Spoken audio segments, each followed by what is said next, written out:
In this video, we are going to see what is periodic motion, oscillatory motion and simple harmonic motion or SHM.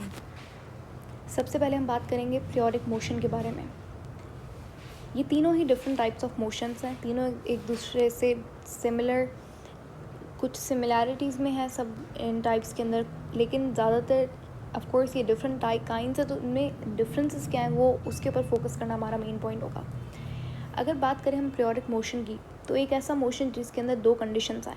कौन कौन सी? पहले कि वो एक repetitive motion होना चाहिए, एक बार हुआ, दोबारा से हुआ, फिर तीसरी बार, चौथी. तो एक रिपीटेटिव मोशन को पीरियोडिक मोशन कहा जाता है. पीरियोडिक वर्ड का मतलब ही आप रिपीटेशन ऑफ समथिंग होता है. जैसे आप केमिस्ट्री के अंदर पीरियोडिक टेबल की बात करते हो, तो वहाँ पे पीरियोडिक टेबल को पीरियोडिक टेबल क्यों कहते हैं?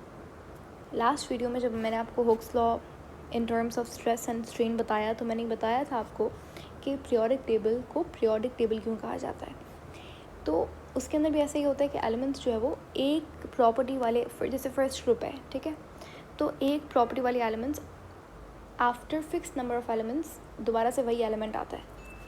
क्या मतलब है? जैसे ही सोडियम है, अभी 8 एलिमेंट्स समझ लीजिए, 8 elements, I am not sure, लेकिन 8 एलिमेंट्स छोड़ के दोबारा से एक ऐसा एलिमेंट आया जिसकी प्रॉपर्टी फर्स्ट ग्रुप से मिलती है, जिसकी प्रॉपर्टी सोडियम से मिलती है, ठीक है, पोटेशियम आ गया. फिर 8 एलिमेंट्स छोड़ के क्या हुआ? रुबिडियम आ गया. तो ये after fixed interval of times क्या हो रहा है कि सेम प्रॉपर्टी वाले एलिमेंट्स आ रहे हैं. तो यहाँ पे आप देख सकते हो पीरियोडिक मोशन का ऐसा मोशन जो कि एक तो रिपीटेटिव मोशन हो. सेकंड कंडीशन क्या है कि after fixed interval of times वो चीज़ हो रही हो. जैसे एक बॉल है, वो एक पॉइंट के अराउंड मूव कर रही है, लेकिन उसने अपना फर्स्ट सर्कल या रिवॉल्यूशन कंप्लीट किया 30 सेकेंड्स के अंदर, उसने अपना दूसरा रिवॉल्यूशन कंप्लीट किया 1 मिनट के अंदर. तो क्या ये पीरियोडिक होगा? नहीं होगा, क्योंकि रिपीटेटिव तो था लेकिन फिक्स्ड इंटरवल ऑफ टाइम्स में नहीं हो रहा था. तो पीरियोडिक मोशन है एक ऐसा मोशन जो कि रिपीटेटिव हो और after fixed interval of times हो. इसका बेस्ट एग्जांपल है यूनिफॉर्म सर्कुलर मोशन. अगर आप इसका प्रैक्टिकल एग्जांपल लेना चाहो तो अर्थ रिवॉल्विंग अराउंड सन के अराउंड अर्थ रिवॉल्व करता है और एक रिवॉल्यूशन जो है वो 365 डेज़ के अंदर होता है. दोबारा से फिर एक रिवॉल्यूशन 365 डेज़, देन 365 डेज़. तो ये फिक्स्ड इंटरवल ऑफ टाइम के बाद एक चीज़ हो रही है. अभी डिटेल में कवर करेंगे हम लोग पीरियोडिक मोशन को थोड़ी देर बाद. पहले थोड़ा सा कॉन्सेप्ट कैच कर लेते हैं. फिर आता है हमारे पास ऑसिलेटरी मोशन. वो मोशन जो कि बैक एंड फोर्थ, या फिर आप बोल दो टू एंड फ्रो मोशन हो. बैक एंड फोर्थ इस तरीके से होता है, ठीक है, इससे जब टू एंड फ्रो, ठीक है. तो इस तरीके का मोशन जो कि बैक एंड फोर्थ या फिर टू एंड फ्रो मोशन हो, कंडीशन ये है कि वो बॉडी जो है ना, जैसे बॉडी अपनी मेन पोजीशन या फिर इक्विलिब्रियम पोजीशन से मूव करनी चाहिए, उससे गुजरनी चाहिए बॉडी. और ये पोजीशन क्या कहलाती है? Extreme positions. ये क्या है? ये मेन पोजीशन है जिसको आप इक्विलिब्रियम पोजीशन भी कहते हो. तो ऑसिलेटरी मोशन टाइप है पीरियोडिक मोशन का, क्योंकि ऑसिलेटरी मोशन भी रिपीट होता है, फिक्स्ड इंटरवल ऑफ टाइम के बाद होता है. लेकिन फ़र्क क्या है दोनों में कि पीरियोडिक मोशन के अंदर कोई एक्सट्रीम पोजीशंस नहीं होती, कोई मीन पॉइंट नहीं होता, लेकिन ऑसिलेटरी मोशन के अंदर मीन पॉइंट होता है, एक्सट्रीम पॉइंट्स होता है. उसके बाद आता है एसएचएम. एसएचएम क्या है? ये टाइप है ऑसिलेटरी मोशन का. SHM is a special type of oscillatory motion. SHM वो ऑसिलेटरी मोशन है जिसके अंदर क्या होता है, जिसके अंदर एक कंडीशन आपको सेटिस्फाई करनी होती है. अगर that happens it means that your motion is a simple harmonic motion. वो क्या कंडीशन है? अगर तो उस मोशन के अंदर एक्सेलरेशन जो है वो डायरेक्टली प्रोपोर्शनल हो जाती है नेगेटिव डिस्प्लेसमेंट के, तो उसे हम कहते हैं सिंपल हार्मोनिक मोशन. ठीक हो गया. अब हम बात करेंगे डिफरेंसेस के बारे में, periodic and oscillatory, and then we'll go for the periodic motion, sorry the SHM. तो पीरियोडिक मोशन कौन सा होता है? वो मोशन जो कि रिपीट करे अपने आप को after fixed interval of times. जबकि ऑसिलेटरी मोशन कौन सा होता है? टू एंड फ्रो मोशन होता है.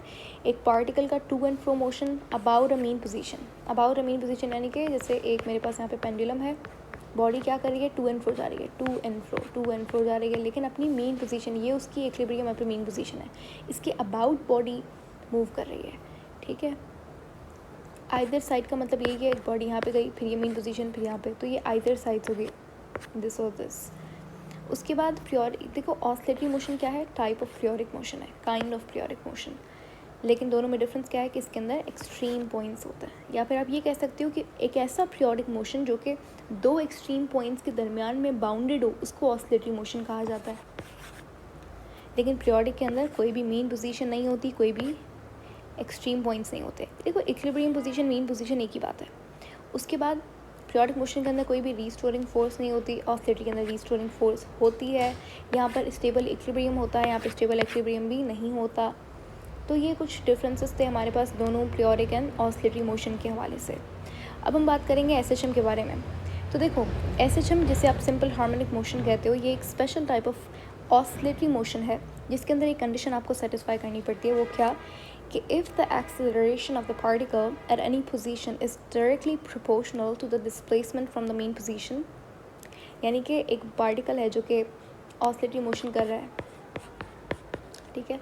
अब इस जो पार्टिकल का जो एक्सेलरेशन है वो डायरेक्टली प्रोपोर्शनल है इस पार्टिकल का डिस्प्लेसमेंट से। अब डिस्प्लेसमेंट हमेशा टूवर्ड द मेन पोजीशन होती है। मैंने फोर्स लगाई यहाँ पे, एक्सेलरेशन यहाँ पे हुई, हमें पता है फोर्स डायरेक्टली प्रोपोर्शनल थी एक्सेलरेशन के, ठीक हो गया। तो यहाँ मैंने फोर्स लगाई यहाँ पे और एक्सेलरेशन इस डायरेक्शन में हुई, लेकिन हमें पता है डिस्प्लेसमेंट हमेशा नेगेटिव डायरेक्शन ऑपोजिट डायरेक्शन में होती है। तो डिस्प्लेसमेंट हमेशा मेन पोजीशन की तरफ होती है, तो डिस्प्लेसमेंट यहाँ पे हुई। तो और दोनों ये डायरेक्टली प्रोपोर्शनल होंगी। जितनी ज़्यादा हमने एक्सेलरेट किया बॉडी को, जितना ज़्यादा फोर्स लगाया, उतनी ज़्यादा बॉडी एक्सेलरेट हुई, उतनी ही ज़्यादा डिस्प्लेसमेंट होगी, उतनी रफ्तार से डिस्प्लेसमेंट होगी टुवर्ड द मेन पोजीशन, उतनी डिस्टेंस कवर करके बॉडी जाएगी जितना आपने उसे डिफॉर्म किया। ये कंडीशन होती है एसएचएम की। किसी भी मोशन ने अगर ये कंडीशन सेटिस्फाई कर ली, it means that particular motion you are talking about is SHM. अब जैसे स्पेसिफिकली अगर हम बात करें सिंपल हार्मोनिक मोशन की, हमारे पास दो टाइप्स होती हैं, एक होता है लीनियर और एक होता है angular simple harmonic motion. We will study that after this lecture. तो वहाँ पे कंडीशन, जैसे अगर मैं बात करूँ मास स्प्रिंग सिस्टम की, मेरे पास यहाँ पे एक स्प्रिंग है और यहाँ पे उसके पास एक मास अटैच्ड है, और अब मैं आपसे कोई क्वेश्चन आता है कि ये कंडीशन कहाँ से आई। तो आपने हुक्स लॉ पढ़ा है, राइट। हुक्स लॉ में क्या कहता था, हुक ने क्या कहा था, मिस्टर हुक ने कहा था कि जो रीस्टोरिंग फोर्स होती है वो डायरेक्टली प्रोपोर्शनल होती है नेगेटिव डिस्प्लेसमेंट के। वो चीज़ यहाँ पे लिख दी। अब हमें पता है फोर्स बराबर होती है एम के, तो यहाँ पे मैंने फोर्स का फार्मूला लिख दिया, बाकी सारी चीज़ें सेम है। अब यहाँ पे क्या हो रहा है, मल्टीप्लाई हो रहा है, मास यहाँ पे जाके डिवाइड करेगा तो ये k/m हो गया, बाकी ये नेगेटिव साइन भी है यहाँ पर। अब k भी एक कांस्टेंट है, मास भी कांस्टेंट होता है, हर चीज़ का मास चेंज नहीं होता, तो ये क्या है, कांस्टेंट है। इसकी जगह पे मैंने कांस्टेंट लिख दिया, बाकी नेगेटिव साइन x, यानी कि डिस्प्लेसमेंट मेरा यहाँ रहा। और जब आप प्रोपोर्शनलिटी साइन हटाते हो तो आप क्या करते हो, कांस्टेंट लगाते हो। तो वैसे ही वाइस वर्सा होता है, अगर आप कांस्टेंट हटाते हो तो प्रोपोर्शनलिटी साइन लगाते हो। मैंने कांस्टेंट हटाया तो प्रोपोर्शनलिटी साइन आ गया n-x। तो ये है क्या, कंडीशन ऑफ एसएचएम, और ये क्या है, this is Hooke's law. Hopefully this lecture was very useful for you.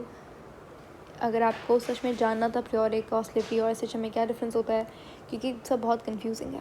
अब एक और चीज़ मैं आपको बता दूं, याद रखिएगा, हर ऑसिलेटरी मोशन पीरियोडिक मोशन होता है, लेकिन हर पीरियोडिक मोशन ऑसिलेटरी मोशन नहीं होता, ठीक है। जैसे कि अर्थ का रिवॉल्व होना अराउंड सन पीरियोडिक तो है लेकिन ऑसिलेटरी नहीं है।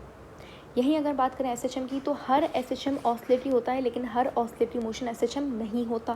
फॉर एग्जांपल, एक पेंडुलम है जो यहाँ से यहाँ जा रहा है, यहाँ से यहाँ जा रहा है। अब ये ऑसिलेटरी मोशन तो है क्योंकि बैक एंड फोर्स मोशन हो रहा है, यहाँ पे मेन पोजीशन भी है, यहाँ पे एक्सट्रीम पोजीशन भी है, लेकिन ये एसएचएम नहीं है क्योंकि यहाँ पे रीस्टोरिंग फोर्स डायरेक्टली प्रोपोर्शनल नहीं होती डिस्प्लेसमेंट के, क्योंकि यहाँ पे एंगल बहुत ज़्यादा बन रहा है।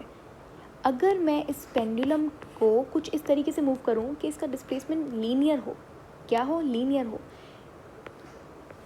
एंगल बहुत कम बने, लीनियर का मतलब ये एंगल बहुत बहुत छोटा एंगल बने, तो अब इस कंडीशन के अंदर ये ऑसिलेटरी मोशन भी है और ये एसएचएम भी है, यहाँ पर ये एसएचएम नहीं है। तो इस केस के अंदर जो फोर्स होगी रिस्टोरिंग फोर्स, वो डायरेक्टली प्रोपोर्शनल हो जाएगी डिस्प्लेसमेंट के। तो ये सारे एग्जांपल्स आपको याद रखने हैं। होपफुली अब आपको एकदम क्लियर हो गया होगा। नेक्स्ट हम बात करेंगे टाइप्स ऑफ एसएचएम के बारे में।